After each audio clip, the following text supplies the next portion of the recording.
Welcome back. Time now for the Law Down, where personal injury attorney Brooke Goff shares advice on important legal topics. Today, she's sharing tips on how to be safe on the roadways this summer and what to do if you happen to get into an accident. Brooke, welcome back. Thank you. So, of course, summertime has its own unique challenges as the weather gets nicer in terms of what's happening on the roadways. What should people be looking out for, and what should they do if they happen to get into an accident? Sure. So on the roadways, summer's the time for speeding, partying, making bad decisions, right? For many people, especially young people. So always be mindful of what's going on around you. Most people, it's funny, you talk to them and they're worried about, well, what if I cause an accident? You know what your abilities are and you know what your responsibilities are. You should be worried about everybody else.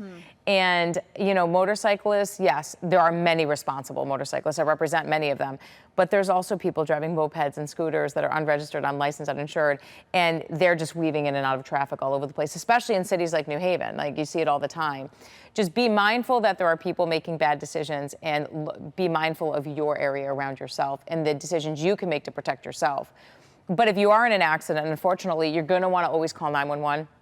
So many times, especially in the summer, I don't want to wait for the police officer. I want to get home. Well, let me tell you, stories change. You give people a time to change their story. I've had rear-ender accidents where people are like, oh, that's not what happened. And they come up with some crazy story about what happened. And it gives the officer just enough doubt when they finally do call the police, when they realize they should have, 24 hours prior.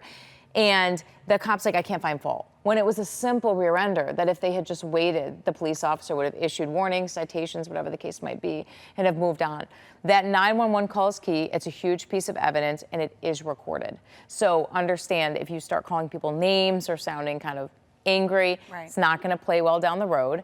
And I'll tell you, the number one thing I'm known for talking about, and I do, is pictures. Take tons and tons and tons of photos, but no selfies.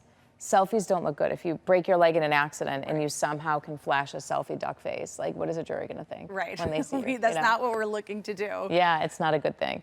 I will tell you, medical treatment, that's a personal decision. If you feel anything other than normal, get the treatment. If the officer asks you if you are injured and you are stunned or you're shaken up, don't know, you can say that. I don't know, I'm shaken up. When you say the word no, and then the next day you feel some pain and you call an attorney, we are climbing a very unlimited stepped ladder to try to get the insurance company to come to the table and say, no, my client is injured. They didn't feel it at the time, but they were injured the next day. Help yourself. And if you feel fine, you're fine, that's fine. But if you feel anything other than completely 1,000% normal, just tell the officer that. Say, listen, I don't know if I need treatment, I'll go get it on my own. That's it. So no definitives. You don't need to know in the moment. Just say, I'm not sure. Sure, and most of us aren't doctors. I'm certainly not. Right. So if you are in an accident and the officer says, are you injured? How do you know? Because you don't, because you're not a medical physician. So I just tell people, when the officer asks if you're injured, if you don't want to get treatment, see how you feel, simply say, listen, I'm shaken up right now. If I need treatment, I'll get it later. And that's it. At least it doesn't give the insurance company something to say, listen, so wait, she was not injured. She said no at the time. Then she called you, and now all of a sudden she's injured. Okay. But what they don't understand is they called me because they were injured. Right. Right, so. All important to keep in mind. Yes. Hopefully, people don't get into these accidents, but we appreciate your tips and advice. As always, you guys can head to gofflawgroup.net if you would like to learn more. Their Facebook page as well. We'll have all the details for you, WTNH.com. We'll be right back.